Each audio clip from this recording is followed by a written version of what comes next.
doesn't really clarify. He doesn't really say what he thought it was. He just said that these animals were running. And in fact, that was the first thing he noticed. And then he suddenly realized that there were these objects above him. And, and then two more appear later. Austin Engstrom's story first came to light when Swedish newspaper Expression published an article about it on June 15, 1996.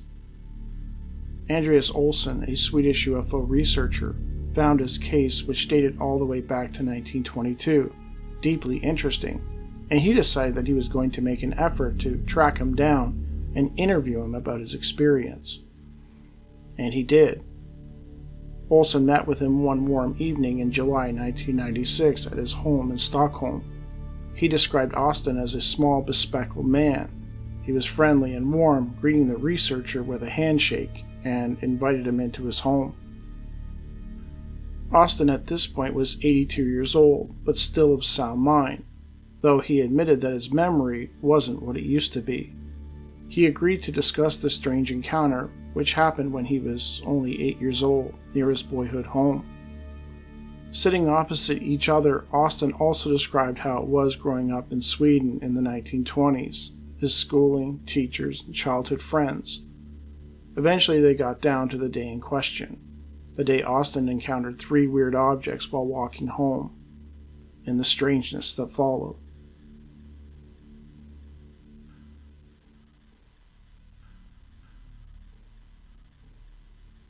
Austin told Andreas that he and his classmate Holger were walking home from school.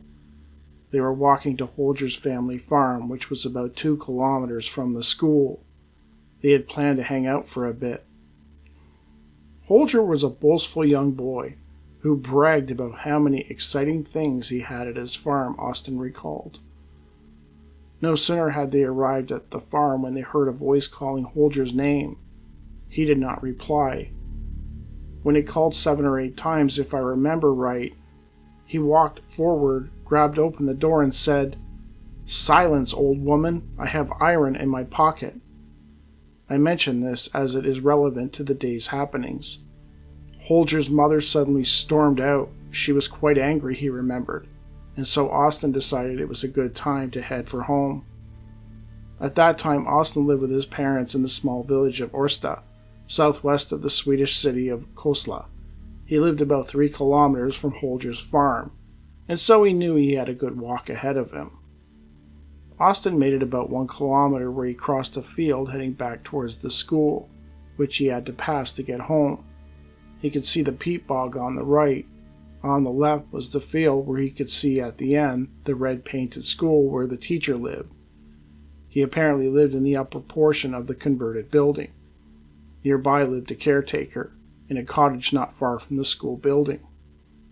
I came out onto the road at the side of the peat bog, where one could still find dried and yellowing leaf birch trees which grew at the edge. This detail made Olsson believe that it most likely happened in April. The actual date of the experience, Austin wasn't sure, but he thought it was the spring.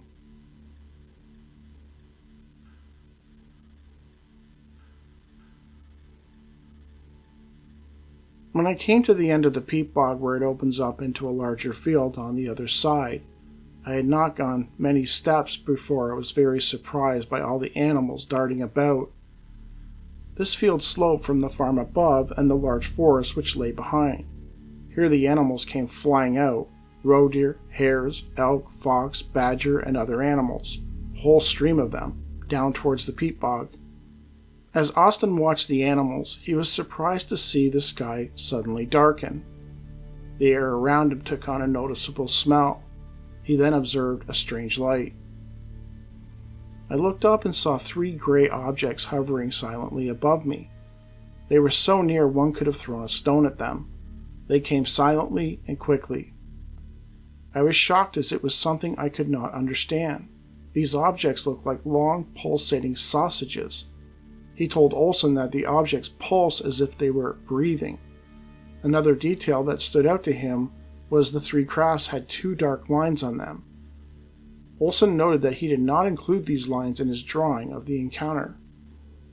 Olsson also saw 2 larger, darker objects, He did not see the dark lines on these ones, which flew out over the forest behind the farm where a stone house sat. There was also some stalls, cow sheds, and some homes further away that the workers stayed in. When I stood and stared up, I observed the scene with all the animals coming out across the field. It all happened so suddenly before I noticed anything else. I know that after it became so dark. When Austin came to, he was lying on the road. The animals were gone. He was freezing cold, tired, and completely disheveled. I saw a disappearing pulsating light which got smaller and smaller. I made my way home. Were the animals running from the objects, or were they running from this strange smell, trying to get away from it? I don't know. He doesn't really clarify. He doesn't really say what he thought it was. He just said that these animals were running. In fact, that was the first thing he noticed. And then he suddenly realized that there were these objects above him. And then two more appear later, and they carried an even stronger smell with them.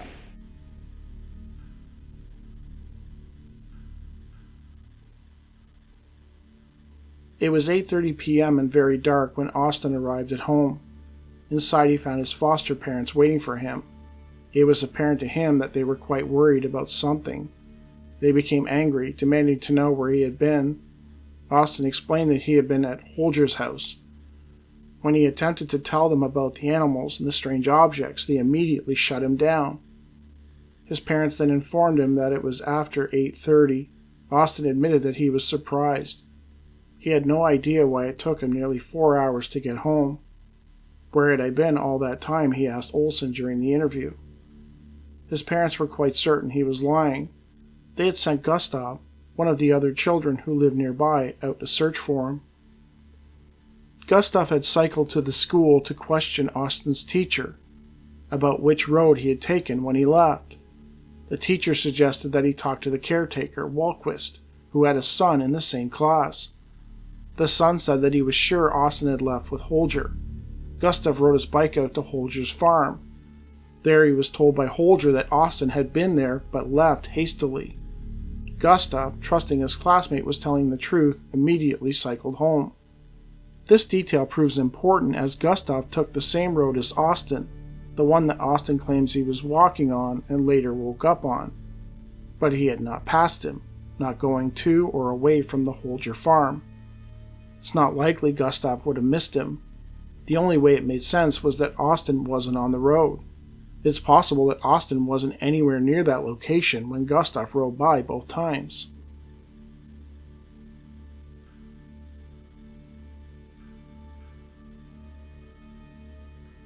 After, Austin claimed that his father gave him a whooping and sent him to bed.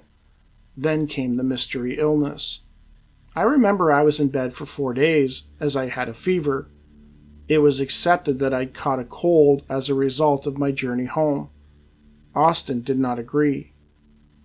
It was that acrid air, I believe, that affected me. I lost use of my senses. It was when I stood and stared at all those animals that I smelled the air. Olsson noted that the smell only increased when the two larger objects arrived. He was certain that this was what led to him falling ill.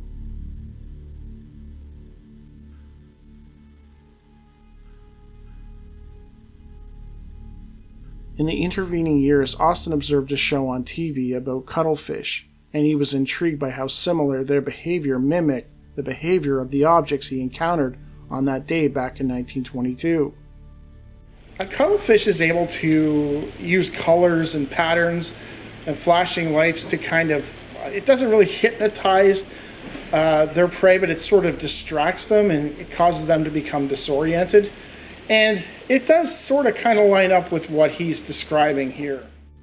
If you think how cuttlefish function, it inspired me to wonder about the objects I saw, he told Olsson. The technique was like the cuttlefish.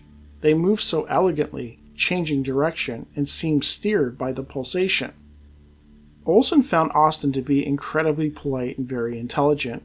He noted that when detailing the experience, he did so almost in bullet point, as if to remove any attempts at filling in details he was no longer sure about, given the passage of time and his memory.